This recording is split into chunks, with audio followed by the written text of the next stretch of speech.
उत्तराखंड के पूर्व मुख्यमंत्री हरीश रावत ने एक बार फिर से बीजेपी पर जमकर निशाना बोला है। उन्होंने कई मुद्दों को लेकर सरकार को घेरा, बीजेपी पर निशाना साधा। पूर्व मुख्यमंत्री हरीश रावत ने कहा कि कार्यकर्ताओं पर दर्ज मुकदमों को रद्द करने की यह लड़ाई बेहद जरूरी है। उन्होंने यह भी कहा कि बीजेपी विपक्ष को कपड़े में लपेटकर गंगा में बहा देगी। बीजेपी विपक्ष को कपड़े में लपेटकर गंगा में बहा देगी।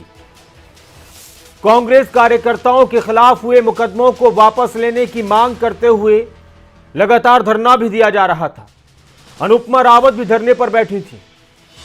कांग्रेस के विधायक और कार्यकर्ताओं ने बहादुराबाद थाने में धरना दिया था और इस दौरान पूर्व मुख्यमंत्री हरीश रावत भी उनके साथ धरने पर थे। हरीश रावत का यह भी कहना है कि बीजेपी लोकतंत्र की हत्या कर रही है।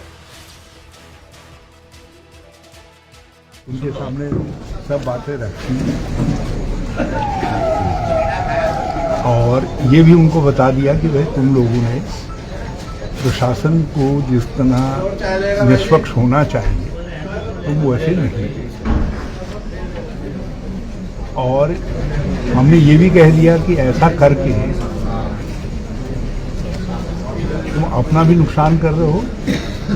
और वो भी बता दिया कि भाई हमको तकलीफ है कि यहाँ ये समझा जा रहा है कि पुलिस किसी से सुपारी लेकर के काम कर रही है। सुपारी समझ रहे हो ना? जी। सब बात मतलब इससे कड़वी बात पुलिस।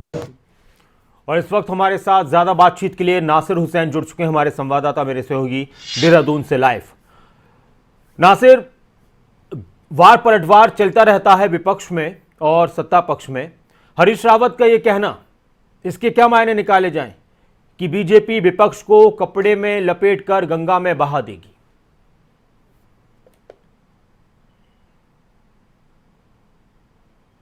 देखिए, इस वक्त हम अगर हरिद्वार की राजनीति की बात करें तो हरिद्वार में जो हरिद्वार ग्रामीण क्षेत्र है वहां से पूर्व मुख्यमंत्री हरीश रावत की पुत्री विधायक है और वो लगातार इस बात का आरोप लगा रही है कि जो कांग्रेस के कार्यकर्ता हैं उनके खिलाफ फर्जी मुकदमे लिखाए जा रहे हैं, उनका शोषण लगातार किया जा रहा है और इस बात को लेकर के कई बार वो धरना प्रदर्शन कर चुके हैं। इससे पहले जो विधानसभा सत्र हुआ था उसमें भी उन्होंने इस तरह के आरोप लगाए थे और धरना प्रदर्शन विधानसभा में भी किया था।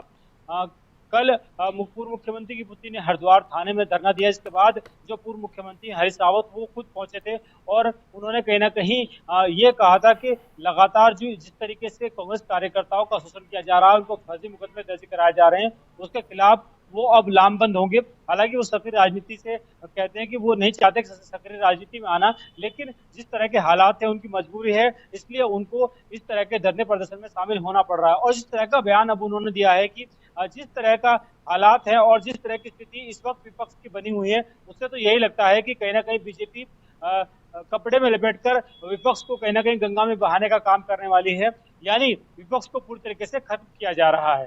तो इस बयान के मायने किस तरीके से निकाले जा सकते हैं ये तो देखने वाली बात होगी, लेकिन जिस तरीके से उन्होंने जिस स्वरूप में इस बात को कहा है और लगातार जिस तरीके से कांग्रेस कार्यकर्ताओं के खिलाफ फर्जी मुकदमे दर्ज कराए जा रहे हैं, उसको लेकर के कहीं ना कहीं पूर्व मुख्यमंत्री हरीश रावत आहत नजर आ रहे हैं। और उनका ये कहना है कि क्योंकि चुनाव में कई जगहों पर हरिद्वार में बीजेपी हार गई तो उसका बदला लेने के लिए इस तरह के कामकाज किए जा रहे हैं। नासिर, बिल्कुल। और नासिर, जिस तरह से उत्तराखंड की राजनीति की बात की जाए तो ये जो मुकदमों की बात हो रही है, इसमें यह भी कहा जाता है कि अपने वक्त में सभी विपक्ष को दबाने का ऐसा ही काम करते हैं। कांग्रेस पर भी पहले इस तरह के आरोप लगते रहे थे उत्तराखंड में।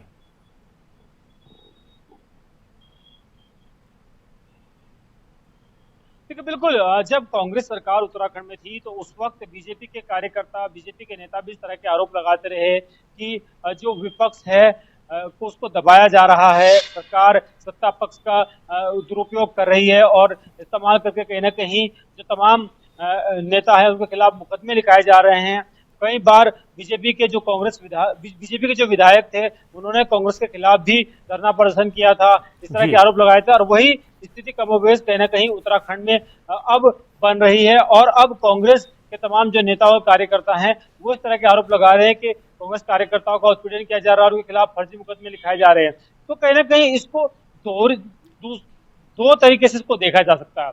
एक तरफ तो जहां सत्ता पक्ष की बात की जाती है, जब वो काम करती है और उसमें चाहे विपक्ष के लोग शामिल हो या कोई भी शामिल हो, कानून व्यवस्था को बनाने के लिए कहीं ना कहीं मुकदमा लिखाए जाते हैं और ऐसे लोगों को जेल भी भेजा जाता है जो इस तरह के मामलों में संलिप्त होते हैं। दूसरी तरफ ये भी इसको राजनीतिक रूप से अगर हम देखें तो जिस तरीके से कांग्रेस कह रही है कि कहीं ना कहीं जो बीजेपी के सत्ता पक्ष के लोग हैं वो सरकार कहीं ना कहीं सत्ता का दुरुपयोग कर रही है और जो जिस तरीके से कांग्रेस कार्यकर्ताओं के खिलाफ मुकदमे लिखाए जा रहे हैं वो गलत है।